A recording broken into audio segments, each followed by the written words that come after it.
Bonjour à tous, bienvenue sur ouestfrance.fr et l'internaute.com pour Direct Politique, votre émission politique sur le web.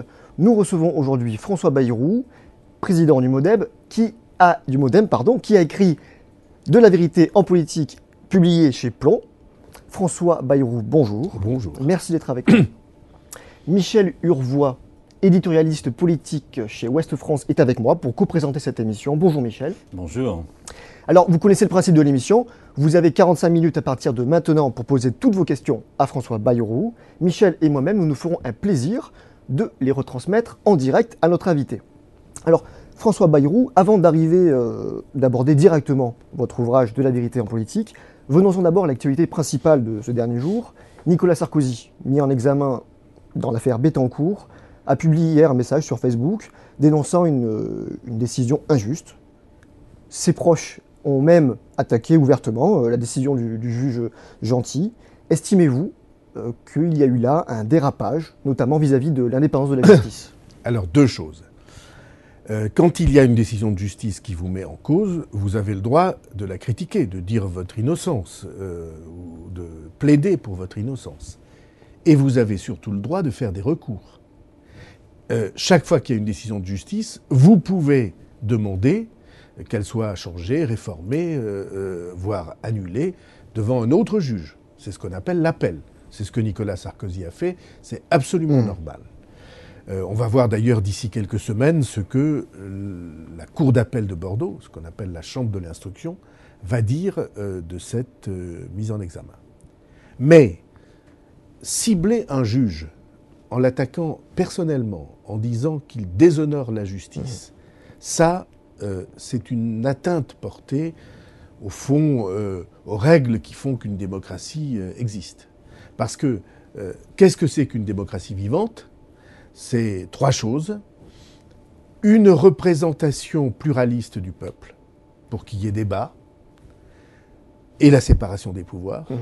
Deuxièmement, une presse libre, que des journaux, des sites puissent faire apparaître des informations qui autrement seraient restées sous le couvercle. Et troisièmement, une justice indépendante, pour qu'elle n'ait pas peur de s'attaquer, y compris aux puissants. Parce que le principe d'une justice respectée, c'est que cette justice, elle s'attaque, elle ait le courage de mettre en cause des puissants autant qu'elle met en cause des faibles. Lorsque Henri Guénaud met en cause personnellement le juge Gentil, il a tort. Vous le condamnez ? Oui, je pense que c'est une faute. Quand on attaque personnellement des juges, il n'est pas le seul, Guénaud, à l'avoir fait, il y en a d'autres, en disant qu'il était partial sous prétexte qu'il aurait signé un appel pour que, en France, on lutte contre la corruption plus efficacement. Franchement, je préfère des juges qui veulent lutter contre la corruption que des juges qui s'accommodent de la corruption. Et j'espère qu'il n'y en a pas. Donc oui, je pense que c'est une faute. François Bayrou, les affaires concernant Nicolas Sarkozy ne sont pas toutes soldées, loin s'en faut, puisqu'il y a Karachi qui suit son cours, il y a les sondages de l'Élysée, et dans le même temps, on a il y a l'affaire Tapie. Il y a l'affaire Tapie. Il y a même ces comptes de campagne qui sont d'une toute autre nature, mais pour lesquels on n'a pas de décision. Ça fait beaucoup de choses. Est-ce que c'est pas un peu prématuré, tous ces sondages, toutes ces déclarations spéculant sur un retour de Nicolas Sarkozy sur l'avant-scène de la politique? Bon, ça c'est le jeu politique classique habituel. Comme vous le savez, parce que je vous l'ai dit, personnellement, je n'ai jamais cru que Sarkozy était parti. Donc je ne suis pas étonné de ce qu'il veuille son retour. Il a le droit. Mais simplement, dans un pays de liberté, il y a des règles et il faut respecter ces règles. C'est ce que j'ai dit à propos des mises en cause du juge. On ne peut pas avoir des responsables politiques qui applaudissent la justice le mardi parce que Jérôme Cahuzac est mis en examen. Ils sont dans l'opposition, ils applaudissent la justice. Et qui, le jeudi ou le vendredi, insultent la justice parce que c'est au tour de Nicolas Sarkozy d'être mis en cause. Donc, il y a là quelque chose... il faut avoir la même attitude dans les deux cas. Et il est heureux qu'il existe au moins un courant politique qui ait la même attitude dans les deux cas et qui considère que l'indépendance de la justice, le respect des règles sont nécessaires pour que nous vivions dans un pays où on peut avoir un minimum confiance. On peut se dire, bon, allez, s'il y a des fautes, elles seront poursuivies. Après, il faut prouver qu'il y a des fautes, tout ça est naturellement d'une autre nature. Alors justement, après l'ouverture d'une enquête sur Cahuzac, cette mise en examen, ça commence à faire beaucoup peut-être d'affaires et peut-être un peu de discrédit sur le monde politique. À votre avis, à qui profite tout cela ? Ben, ça profite à l'extrémisme. Il ne faut pas se raconter d'histoire.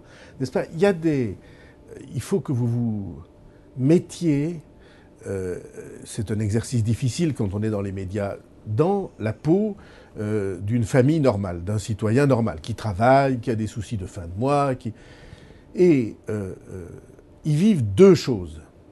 Premièrement, à chaque élection, ils se font tromper.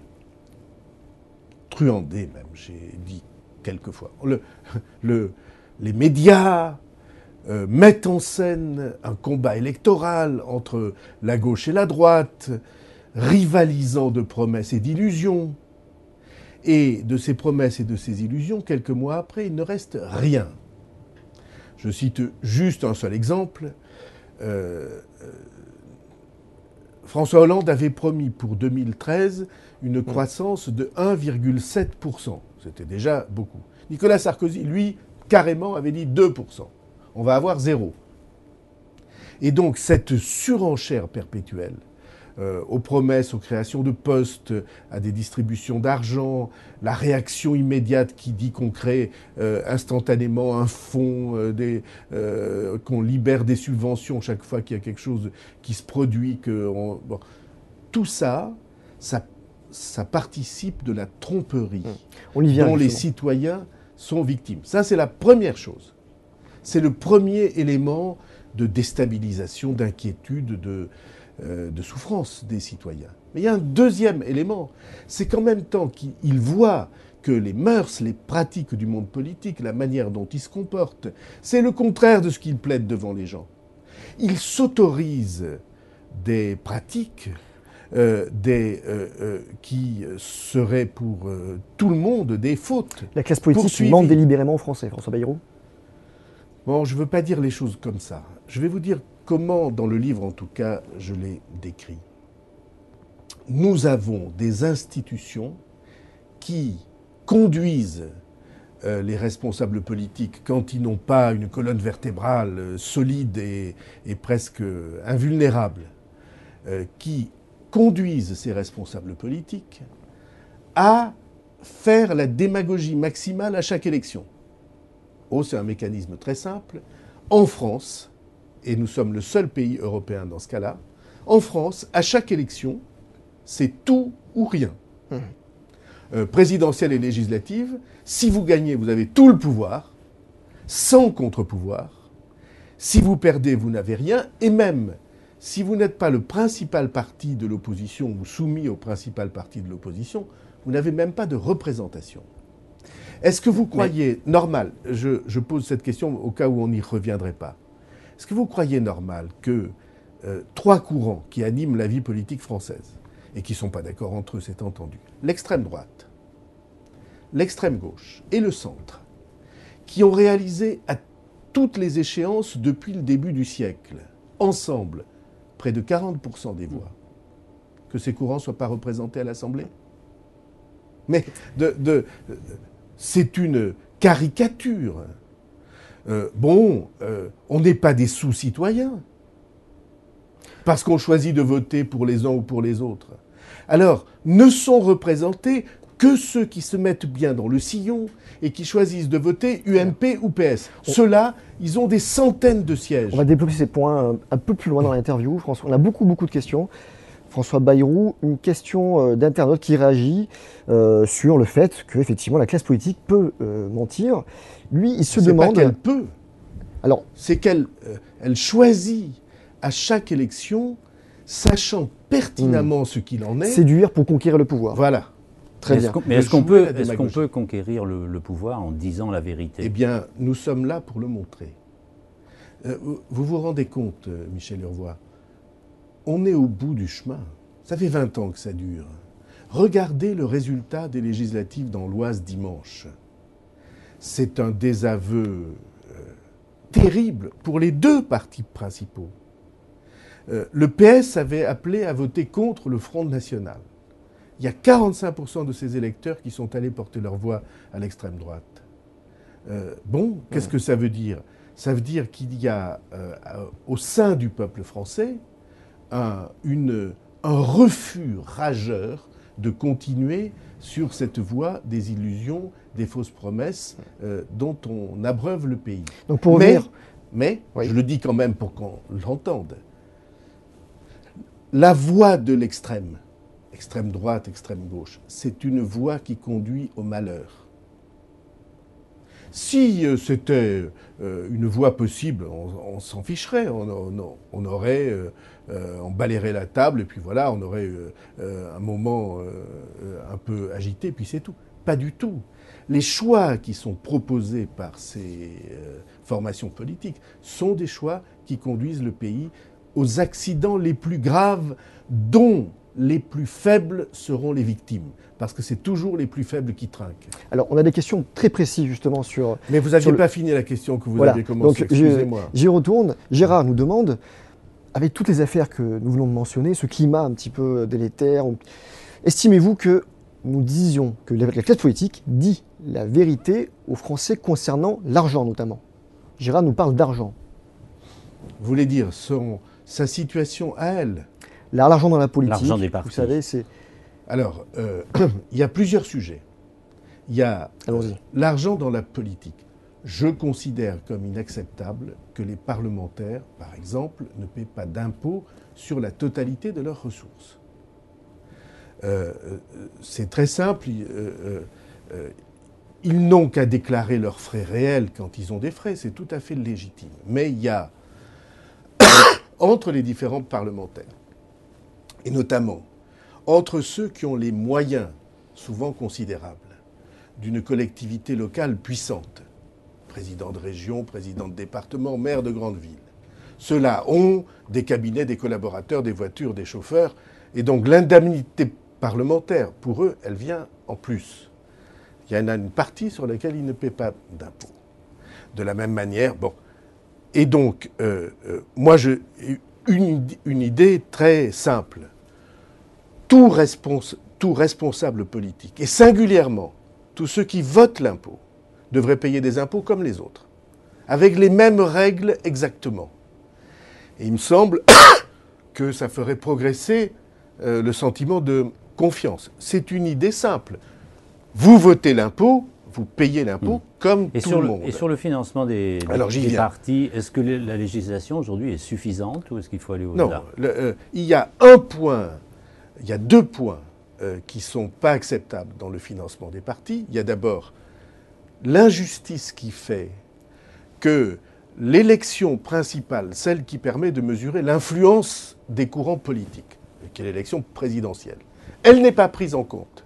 Mais ce qui est pris en compte seulement pour le financement des partis, c'est les législatives, c'est-à-dire une élection qui mécaniquement favorise les deux partis principaux. Ça, c'est tout à fait scandaleux et tout à fait anormal.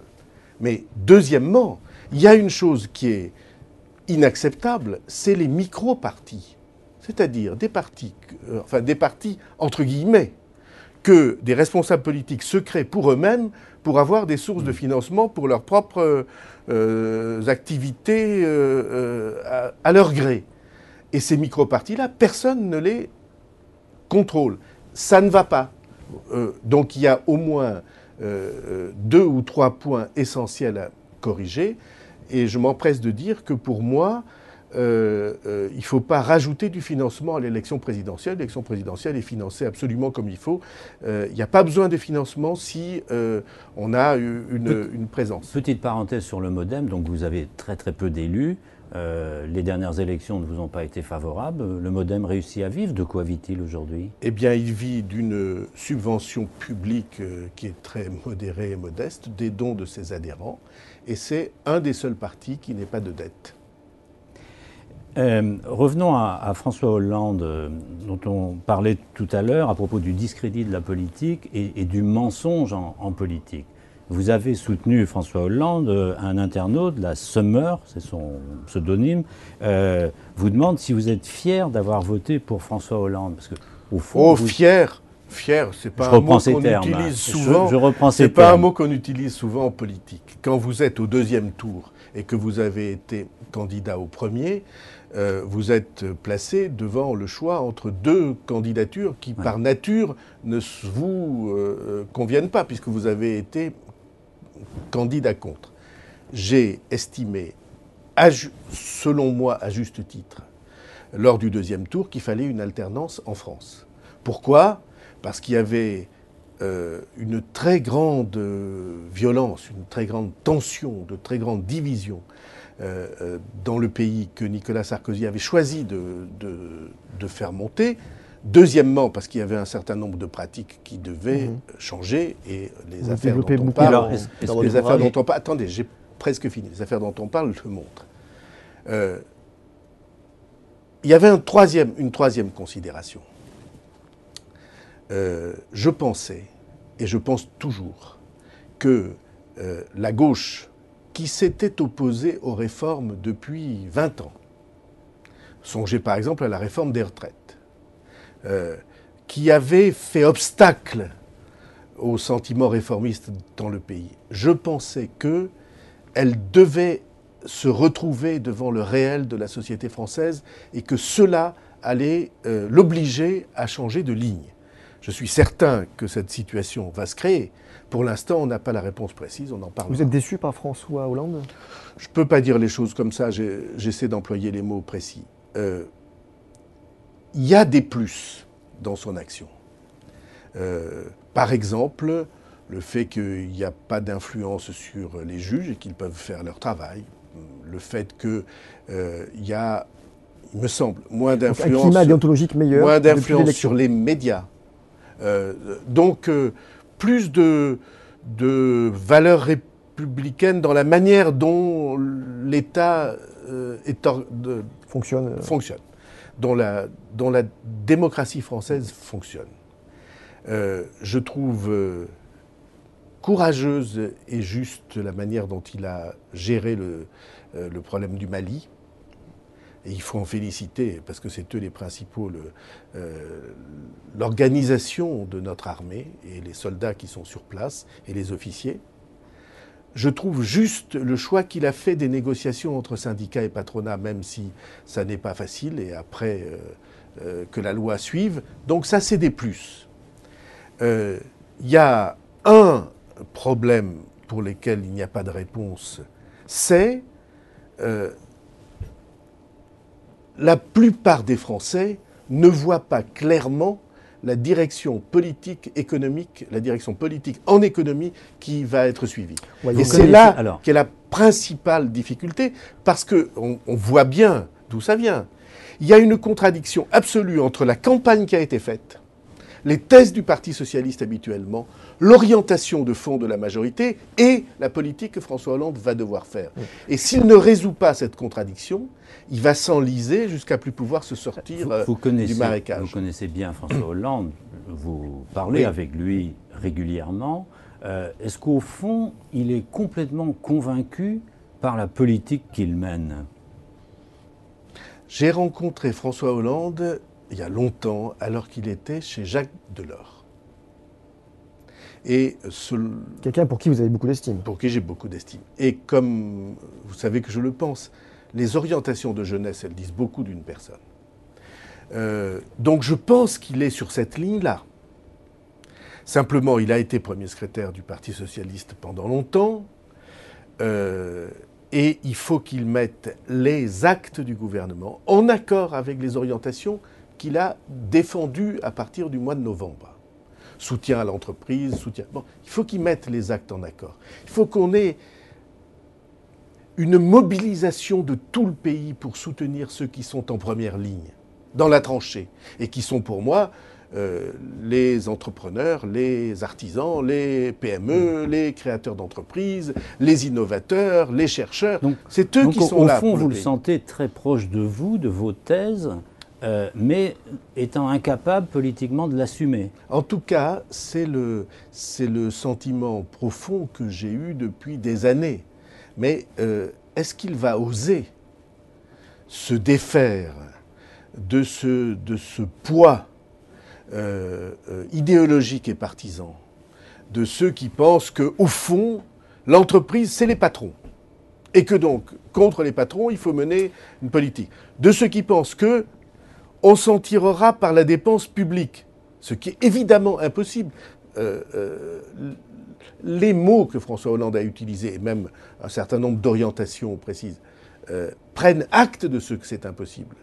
Mais vous voyez bien à quel point il est paralysant d'avoir une majorité et un parti, son parti principal, qui vous bloque. Justement, François Bayrou, François Hollande intervient jeudi, Michel, comme tu le rappelais. Mais oui, alors allons au bout de cette réflexion. Est-ce que vous n'êtes pas en train de nous dire, parce que la situation là, elle est périlleuse, il y a des gens dans la rue, on a vu l'élection de l'Oise, on vient d'en parler, donc politiquement, le passage est extrêmement étroit. Est-ce que vous n'êtes pas est-ce que c'est pas pour vous, finalement, le moment de lancer un appel à François Hollande en disant, mais assumez votre changement de logiciel économique et social et créez un gouvernement d'union nationale. Mais vous savez que je défends cette thèse depuis longtemps. Seulement, vous voulez lancer cet appel aujourd'hui. Oui, n'essayez pas de me faire dire ce que je ne veux pas dire. Je veux choisir précisément mon expression. Vous vous rendez bien compte que l'idée qu'un responsable politique comme moi serait au fond en train de préparer un ralliement et qu'il essaierait de... Cette idée est irrecevable par les gens, et à juste titre, je n'ai aucune considération personnelle dans cette affaire. Et si change de cap. Et donc, attendez, à la question, est-ce que vous êtes en train de préparer une entrée au gouvernement? Est-ce que vous voulez entrer au gouvernement? C'était pas ma question. Question souvent posée. Ma réponse est non. Si François... Je n'ai jamais... Attends, on va aller jusqu'au bout. Je n'ai jamais envisagé, ni maintenant, ni hier, une entrée dans un gouvernement avec lequel je ne serais pas en accord profond. Bien. Si Deuxièmement, je vous en prie. Toute mon action, c'est pour qu'on sorte de la stupidité des affrontements actuels, de ce climat d'accusation réciproque, et qu'on ait en France une politique courageuse, réformiste, qui puisse répondre clairement ou qui puisse corriger les causes de notre échec national. Et de ce point de vue-là, je suis là pour indiquer les orientations et pour dire que si jamais il y avait une prise de conscience qui concernerait la gauche réformiste, le centre, la droite républicaine, parce que je ne vois pas de grande différence entre tous ces courants, alors naturellement, je le soutiendrai et à ma place et avec mes moyens, j'y aiderai. Si François Hollande change de cap, qu'il change d'homme pour s'entourer et qu'il fait appel à vous.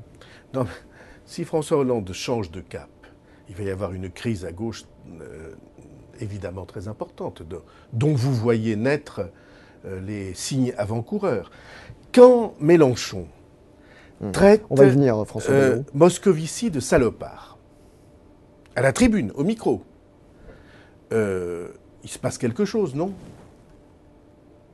Ce sont des mots qu'on utilise qu'à l'endroit des ennemis les plus irréductibles et les ennemis de classe les plus irréductibles. Et donc c'est un signe avant-coureur de quelque chose. Cette fracture-là, ce clivage-là, oui, je crois qu'il est en train de se produire. Et donc, on ne peut pas chercher des roues de secours. Je n'ai pas une vocation du tout de venir pour être roue de secours de quoi que ce soit.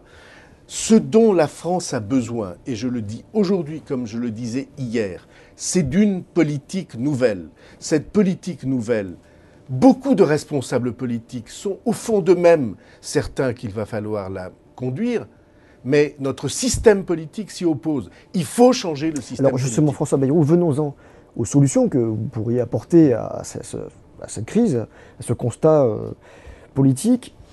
Alors, on trouve, en tout cas, beaucoup d'internautes trouvent que votre constat est sévère. Il y a tout de même à mettre à l'actif de François Hollande le pacte de compétitivité, le crédit d'impôt 20 milliards d'euros tout de même, C'est la l'accord même chose. patronat, c'est la même chose, mais la mesure principale étant celle-ci, l'accord patronat-syndicat, Que j'ai soutenu. que vous soutenez, ça fait quand même beaucoup de choses, peut-être qui va dans le bon sens, non? Alors, quand vous dites il y a beaucoup d'internautes qui pensent que...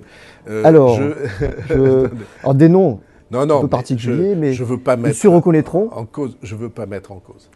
Mais vous voyez bien que c'est pas le climat de l'opinion publique française aujourd'hui.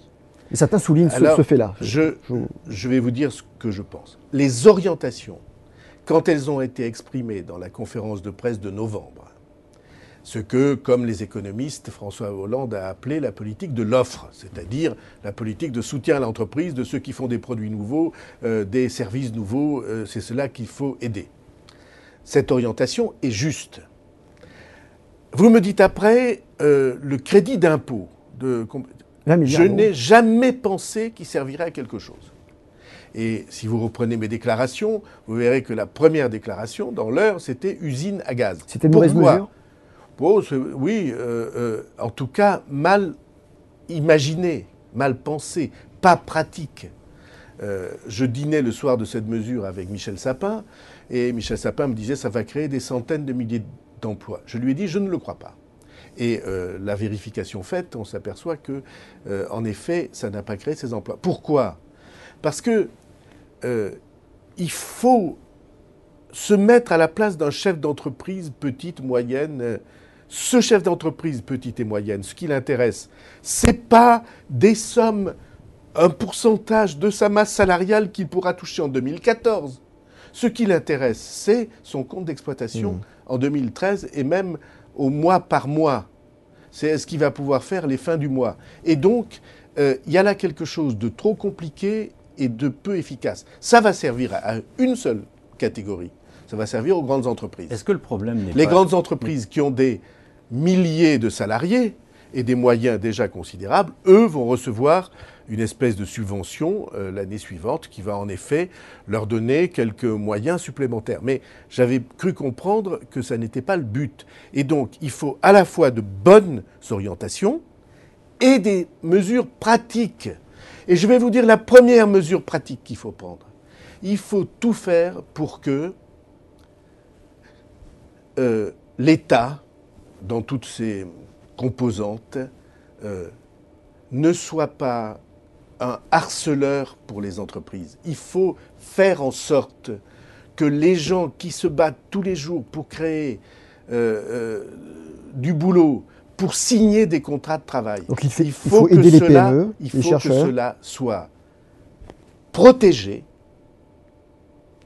notamment de l'incroyable complexité labyrinthe de normes, de règles, de lois qui leur font remplir des paperasses tous les jours. Je suis pratique, je parle de la vie de tous les jours. Il faut que cela soit aidé au lieu d'être bloqué. Alors justement, Et ça coûte rien du tout. J'ai montré l'autre jour chez Ruquier le code du travail, suisse et le code du travail français. Dans votre livre, vous parlez de l'État, de cet État coûteux, de cet État autobloquant. Autobloquant, voilà, c'est exactement. Et donc là aussi, il y a des internautes qui demandent, seriez-vous favorable à la réduction du nombre de communes, la suppression des sous-préfectures, à une régionalisation complète de l'administration? On est dans le chapitre économie de la dépense publique. On ne peut pas rester avec cette espèce d'accumulation de couches successives à laquelle plus personne ne comprend rien. Vous allez avoir un système dans lequel vous allez avoir des municipalités, des communautés de communes ou d'agglomérations quand ça n'est pas des métropoles, plus des départements, plus des régions, tous élus avec des scrutins différents et auxquels personne ne comprend rien. Alors je vais défendre devant vous une idée simple que j'ai depuis longtemps. Il faut que départements et régions soient fusionnés en une seule collectivité locale qui pourrait être décentralisé dans un certain nombre de ses délibérations et au chef-lieu de la région pour les délibérations principales, avec les mêmes élus et la même administration. D'un coup, vous avez une simplification de cette affaire. Et le mode de scrutin, entre nous, un peu ridicule, masculin-féminin, qu'on va nous imposer, c'est une complication de plus. Donc vous êtes en train de dire que la réforme de l'acte 3 de la décentralisation, qui va bientôt être présentée en Conseil des ministres, c'est une réforme brouillonne, compliquée. C'est une réforme labyrinthique qui est faite parce que les présidents de régions organisés en puissante association ont tout fait pour convaincre le gouvernement qu'il ne fallait rien changer. Et moi, je vous dis qu'il faut changer. Que cette espèce de tranche napolitaine, là, je ne sais pas comment s'appellent les gâteaux en tranche napolitaine. Quand j'étais enfant, chez nous, ma mère faisait un gâteau comme ça, elle l'appelait mocha. Je ne sais pas si c'était du mocha ou pas, mais bon, c'était très bon. Et donc, parce qu'elle cuisinait très bien. Et donc, comme tous les enfants, ils pensent que leur mère cuisine très bien. Et donc, surtout quand elle n'est plus là. Et donc, ce gâteau-là, personne ne peut s'y retrouver, vous comprenez ? On vous renvoie constamment de guichet en guichet, d'administration en administration. Mais c'est vrai pour les entreprises publiques, c'est vrai pour les services publics. C'est devenu un monde cruel par son côté labyrinthique. Et François Hollande n'est pas capable, selon vous, de conduire cette réforme-là? Je n'ai pas dit qu'il n'était pas capable. Pour l'instant, il ne l'a pas fait. Et même, il prend l'orientation inverse. Je disais, il y a deux politiques principales à faire. La première, c'est celle de soutenir les combattants de l'économie par tous les moyens, et les rassurer, et les garantir, et leur assurer un avenir et un soutien en France. La deuxième, c'est la vie publique du pays qu'il faut moraliser et simplifier. Alors justement, François Bayrou, essayons d'établir un constat un peu plus général. Manif contre le mariage qui dégénère, on l'a vu ce week-end. Vous avez parlé des propos violents de Jean-Luc Mélenchon contre la ministre de l'économie. Un salopard, c'est plus que violent. C'est plus que violent, oui. Le FN donc, a 2 doigts de passer dans l'Oise. Est-ce qu'on est là face à un climat délétère que vous condamnez ? Est-ce qu'on n'est pas là, on peut le dire, face à un climat qu'on pourrait dire pré-révolutionnaire, pour reprendre les mots de Villepin il y a quelques années ? Alors Michel Urvoas sait que depuis des années, je suis frappé par la montée de la crise politique, de la crise de la représentation en France. Un pays qui ne se reconnaît pas dans sa vie publique est un pays au bord de la déstabilisation. On ne sait pas quelle forme elle va prendre, mais elle va venir, si ça continue comme ça. Et cette déstabilisation, elle est du fait des responsables politiques qui font tout pour ne rien changer. Plus exactement, ils font des pseudo-réformes qu'on fait monter en mousse comme on fait monter les blancs d'œufs pour faire... comment on appelle ça ? Des blancs en neige. Des blancs en neige, pour faire beaucoup de volume. Et dedans, il n'y a rien. On vient de voter une loi en première lecture à l'Assemblée nationale sur, nous dit-on, la refondation de l'école. C'est une loi qui fait 80 pages et 100 pages en annexe. Et si vous la lisez, vous ne trouvez rien de substantiel, sauf les 60 000 postes, dont je considère qu'ils sont une erreur. Parce que ça laisse croire que la question de l'école est une question de moyens. Et moi, je pense qu'elle n'est pas d'abord une question de moyens. Mais on a fait ça pour faire plaisir à l'électorat de fond de la gauche, et la suppression d'un certain nombre de choses, et le changement de la semaine. Or, je crois que les rythmes scolaires ne sont pas la cause principale des difficultés de l'école française. Mais c'est compliqué, jargonneux, incompréhensible. On a besoin de responsables politiques qui aient l'obsession de la simplicité pour avoir l'obsession je vais faire un néologisme, de la compréhensibilité. Il faut que les gens puissent comprendre ce qui est en train de se passer. Vous avez une phrase terrible l'autre jour, elle est peut-être dans votre livre d'ailleurs, le changement catégorique viendra avant ou après un épisode extrémiste. Oui, c'est la première fois de ma vie que je pense qu'un épisode extrémiste est possible. La première fois de ma vie. On est donc à un moment extrêmement crucial. On est à un moment crucial. De crise politique, mais vous le sentez bien. Vous avez vous-même écrit un éditorial aujourd'hui qui s'appelle « Comme un parfum de crise politique ». Il y a ça. Pourquoi ? En raison de l'intox que les responsables politiques, que les candidats ont fait au moment des élections.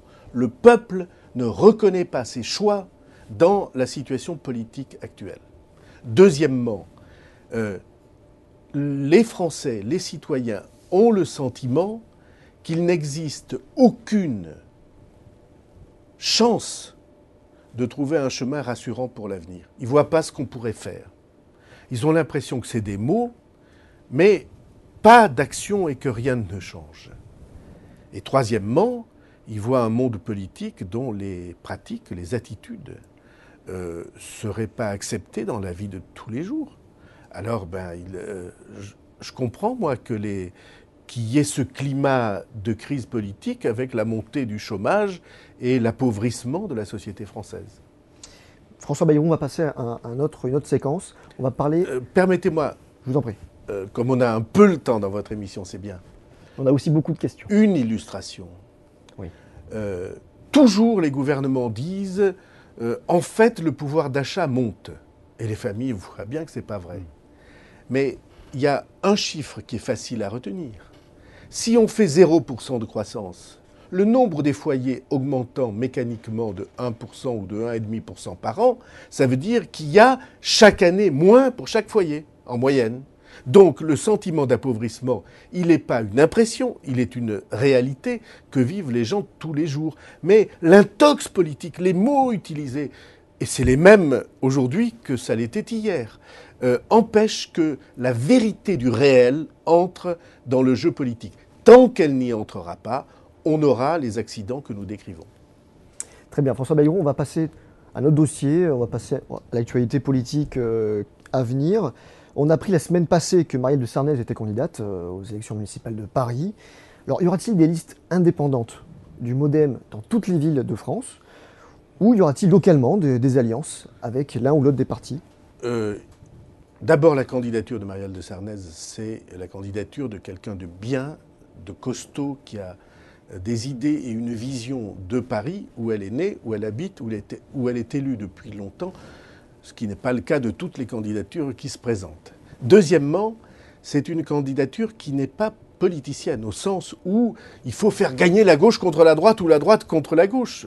Parce que la perspective municipale, c'est vrai dans toutes les villes de France, ça n'est pas principalement une question d'étiquette.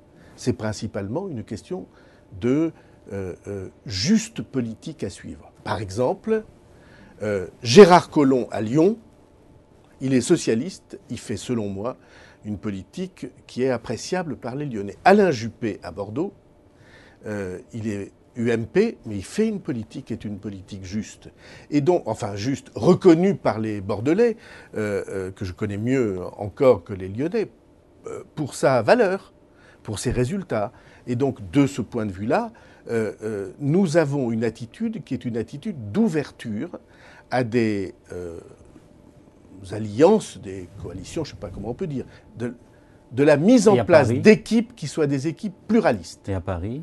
À Paris, Marielle de Sarnez constitue ces équipes. J'espère qu'elles seront ouvertes, et ouvertes à des sensibilités, des courants d'opinion qui trouveront juste qu'on propose une solution troisième aux Parisiens, plutôt que d'être perpétuellement bloqués entre les deux solutions. Est-ce qu'il y a d'autres villes pour lesquelles habituelles. vous avez fait des choix et qui pourraient intéresser nos auditeurs, nos internautes ? Si vous m'interrogez sur la Bretagne et sur l'Ouest, je viendrai en parler en Bretagne. Vous-même, demande un internaute, Nico, est-ce que vous serez candidat à Pau ? Eh bien, j'ai lancé à Pau une action politique, ces jours-ci, encore ce matin dans la presse, qui est une action de rassemblement de tous ceux qui voudraient que les choses changent dans cette ville. Et cette action de rassemblement, je dois dire qu'elle est pour l'instant très bien accueillie. Donc vous pourriez être Pourquoi candidat. très bien accueillie? Parce que j'ai dit, je ne suis pas là pour mener, je suis là pour aider et pour fédérer. Autrement, bien entendu, les démarches de rassemblement, les gens les entendent comme, tiens, il veut que tout le monde se mette à sa suite. Ça n'est pas ça. Oui, mais il y a un moment où il faut être candidat, un moment où il faut choisir. On est dans un moment un peu ridicule dans lequel il y a une candidature nouvelle à peu près 2 fois par semaine. Alors, les Palois en ont un peu assez, mais je vous promets que je parlerai à Pau de la situation de Pau, de préférence à un grand média comme vous, mais qui est un tout petit peu extérieur à la situation béarnaise. Très bien. Alors, il y a une autre échéance en 2014, les élections européennes. Est-ce que là, vous pensez aussi vous présenter? Je n'ai absolument pas tranché cette question. Je sais une chose, et je voudrais le dire avec qu'on entende la gravité de ce que je pense. Au cœur de la crise française, il y a la crise européenne. Ce n'est pas une crise extérieure, c'est le cœur, un des cœurs de la crise française. Incapacité de montrer une ligne, pratiques du monde politique qui ne vont pas, et troubles autour de l'idée européenne et de la réalité européenne. Et ce qu'on est en train de vivre à Chypre, alors tout le monde semble rassuré par l'accord sur Chypre, je n'en suis pas. Je ne suis pas rassuré. Je ne suis pas rassuré par ce qui se passe à Chypre, parce que je vois beaucoup d'éléments de déstabilisation ultérieure dans la manière dont les décisions ont été prises et les décisions qui ont été prises. Oui. L'idée qu'on donne à un peuple, l'Europe a contraint l'impression que par la force, on lui fait choisir un certain nombre de décisions qui sont très douloureuses pour les uns, dangereuses pour les autres. Cette démarche n'est pas une bonne démarche. Alors, il y a eu des erreurs accumulées à Chypre depuis des années, comme il y avait des erreurs accumulées en Grèce depuis des années. D'abord, pourquoi les a-t-on laissés entrer si on savait ce qui se passait? Notamment le fait qu'il y avait un paradis fiscal doublé d'un casino. Que des milliards dont on ne connaissait pas parfaitement l'origine venaient se placer là pour toucher des taux d'intérêt considérables sans avoir à payer d'impôts. Ce qui, au bout du compte, a entraîné une fragilisation du système bancaire. Pourquoi a-t-on laissé faire? Je ne sais pas. Il y avait des gens qui devaient le savoir, j'imagine. Mais il faut faire très attention à la situation qui est créée à Chypre. Il y a des gens qui disent « Bon, c'est pas grave, parce que Chypre, c'est tellement petit par rapport à l'Union, 0,2% de son économie. » Et moi, je voudrais leur dire ceci. Attention, une étincelle, c'est très petit par rapport à un baril de dynamite. Mais ça peut faire sauter le baril. Et donc, j'espère qu'on va trouver les moyens de donner au peuple chypriote des garanties, une prise en compte qui ne fasse pas sauter le baril de dynamite. François Bayrou, on va passer à une dernière question avant de passer aux 5 dernières questions d'actualité. Vous appelez de vos voeux la formation d'un parti de la vérité dans votre ouvrage. On a une question de Jean-Yves Lemercier qui nous demande pourquoi ne pas chercher à donner un grand parti du centre, à former un grand parti du centre en s'alliant, pourquoi pas, avec l'UDI. Je n'ai jamais cessé de plaider pour un grand parti du centre. Mais un grand parti du centre, ça commence par un article 1, un grand parti du centre indépendant. L'UDI n'est pas indépendant. Non, mais ils ont choisi d'être dans l'orbite de l'UMP. Moi, j'ai rien contre l'UMP. Il y a, pour moi, à peu près la moitié, peut-être les 2/3 de l'UMP, que je considère comme des républicains sincères, et comme... qui sont des anciens UDF, d'ailleurs. Mais pas seulement. Juppé n'est pas un ancien UDF, c'est quelqu'un que non seulement je respecte, mais avec qui j'ai des liens qui sont très, très faciles. François Fillon n'est pas un ancien UDF. Et pourtant, je me sens la plupart du temps proche de la manière dont il voit les choses. Je suis sûr que nous pourrions travailler ensemble. François Baroin n'est pas un ancien UDF, mais c'est quelqu'un que je considère comme tout à fait indiscutable. Et la manière dont il pense me va très bien. Et à gauche? Je n'ai Il y a pas de d'autres difficulté. personnalités Ben si, Gérard Collomb en est un, Rebsamen en est un. Il y a beaucoup de socialistes de l'Ouest avec qui je me sens tout à fait en phase. Bon. Et donc vous êtes d'accord sur le fond avec tous ces gens-là. Et donc, et qu'est-ce qui empêche de travailler ensemble? D'abord, il y a des gens dont vous voyez bien que c'est pas le choix. Mais encore une fois, chaque fois qu'il sera possible de présenter aux Français de manière crédible l'idée que se rapprochent des gens qui ont des valeurs en commun, chaque fois je participerai, je soutiendrai une démarche de cet ordre. Encore faut-il avoir réellement des valeurs en commun. Mais vous vous souvenez que j'ai lancé cet appel il y a quelques mois, à l'automne, je le réitère devant vous. On a besoin de rassembler plutôt que de séparer. Et vous voyez bien que quand on en reste aux organisations actuelles, les résultats ne sont pas mirobolants, on va dire ça comme ça. Alors François Bayrou, il nous reste moins de 10 minutes, quelques minutes, pour commenter rapidement les fils d'actualité de ces derniers jours dans notre séquence, le film de la semaine. Commençons par l'actualité de vendredi 22 mars. Rapidement, en Syrie, El-Assad a appelé à nettoyer le pays après l'attentat qui a tué un ambassadeur religieux. Barack Obama a peur que la situation ne dégénère. Il, selon ses propres mots, a peur que la Syrie ne devienne une enclave pour l'extrémisme. Partagez-vous ces inquiétudes? Oui, et c'est la raison pour laquelle je me suis interrogé, ou j'ai exprimé des réserves à propos de la décision annoncée d'armer directement avec des armes. Il ne faut pas armer les rebelles syriens. De guerre offensive, l'opposition syrienne, ou les rebelles, ou la résistance, comme on veut, syrienne. Pourquoi? Parce qu'il y a des gens très bien dans ces combats, et il y a des gens qui sont plus extrémistes, et qui sont même absolument intégristes, et donc il faut faire attention. Je sais très bien que le PS et l'UMP sont d'accord pour ce choix, raison pour laquelle il faut un mouvement politique qui puisse s'exprimer en liberté pour dire ça ne va pas. Ou en tout cas, les inquiétudes sont telles qu'on ne peut pas signer un chèque en blanc. International toujours, samedi, on a eu cette belle image venant de Castel Gandolfo de deux papes, ça ne se produit pas tous les jours, qui se congratulent et qui parlent.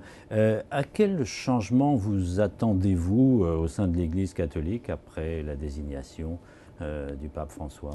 Alors, prenons soin de dire que je ne mélange pas religion et politique. Je suis attaché à la laïcité profondément, et je suis croyant. Par ailleurs, comme individu, comme père de famille, je suis croyant et même, comme on dit, pratiquant. J'ai donc vécu un moment d'émotion comme personne au moment de l'élection du pape François, parce qu'il y avait... c'était un moment formidable, il y avait un effet de surprise qui a saisi les gens, et puis les premiers mots faits de simplicité, les gestes faits de simplicité. Ce qui veut donc dire qu'il va y avoir un caractère, me semble-t-il, apostolique, allant vers les autres, portant la vérité des croyants, sans asséner et sans être doctrinaire, ce que je trouve bien. Et en même temps, comme le pape est un jésuite formé théologiquement, je pense qu'il va défendre les piliers, la charpente de ce qui fait la conviction de l'Église. Et on a besoin de ces deux aspects. Voilà ce à quoi je m'attends. Mais encore une fois, c'est pas en tant que responsable politique que je dis ça. Je posais aussi la suis question complètement parce séparé. que le pape est aussi un chef d'État et que la diplomatie vaticane est très influente dans le monde. Oui, j'ai toujours regardé avec un peu de distance l'affirmation politique que sous-tend cette phrase. Mais l'attention portée aux pauvres, par exemple, oui, quand même c'est très important. C'est une indication importante. C'est une indication très importante, mais c'est ce que j'appelais apostolique. Et il l'a montré préalablement dans sa vie. Nous vivons un monde dur. Dans ce monde dur, compréhension, pour ne pas dire amour, sont charité, comme disent les chrétiens. Ça veut dire amour. C'est quelque chose de tout à fait essentiel, bien entendu. C'est que l'Église soit une maison aux portes ouvertes. Ce que, je vous rappelle, elle était dans les temps anciens. Dans le Moyen Âge, c'était non seulement portes ouvertes, mais refuge. Ici, on vous protège. Alors, sans transition, quoique, on passe à l'actualité de dimanche, la manifestation contre le mariage pour tous, qui a surpris beaucoup d'observateurs. Question simple, est-ce que François Hollande doit prendre en compte le nombre et doit faire marche arrière sur le texte? Alors, en tout cas, il doit entendre. Il s'est passé quelque chose dimanche que je n'attendais pas. Je n'imaginais pas qu'il y eût autant de monde à cette manifestation.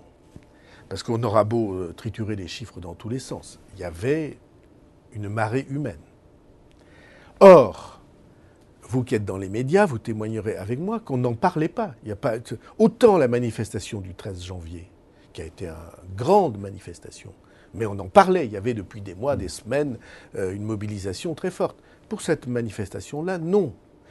C'est donc la preuve qu'il y a un sentiment profond et qui n'est pas méprisable dans le peuple français autour de ce sujet. Je vais défendre à nouveau devant vous cette idée. Il y avait un chemin pour résoudre les attentes qui ne soit pas un chemin de clivage et d'affrontement dans la société française. Nombre de couples homosexuels, ou en tout cas d'homosexuels, attendaient que pour certains de leurs couples, il y ait reconnaissance et droit. Sans mariage. Et le mot de mariage, on pouvait trouver une reconnaissance et des droits sans le mot de mariage. Alors, je sais très bien que c'est une revendication, mais je pense qu'on pouvait persuader de la compréhension nécessaire et de l'adaptation de la loi, tout en tenant compte de ceux nombreux, on l'a vu, des millions de personnes, des millions d'hommes et de femmes, des millions de familles qui trouvent dans cette institution du mariage quelque chose à croire pour l'avenir de la société, pour leur propre vie. Est-ce que le gouvernement doit faire marche arrière sur ce texte ? Ces deux sentiments-là sont également respectables. Et je plaide pour un pays dans lequel, quand deux sentiments sont également respectables, on tienne compte des deux et pas qu'on fasse un combat frontal. François Bayrou, j'y viens. Le texte a été voté à l'Assemblée nationale. Je viens à cette réponse. Oui. Eh bien, au moment où nous sommes, il y a une institution qui doit prendre ses responsabilités. C'est le Sénat. N'est-ce pas ? On a deux chambres. Donc vous appelez le Sénat à ne pas voter le texte ? Non, j'appelle le Sénat à entendre ce qui se dit et à trouver dans l'élaboration du texte des signes, des prises en compte, notamment sur la filiation, puisque vous savez, il y a un grand débat sur la constitutionnalité de la filiation. Je ne veux pas revenir là-dessus. Puisque le Sénat est la chambre, nous dit-on, de la sagesse, qui a plus de recul, il faut que ce soit lui, au stade de la délibération où nous sommes, qui entende. Donc concrètement, les millions de personnes. Il faut supprimer la mesure pour l'adoption, par exemple, qu'il faut supprimer.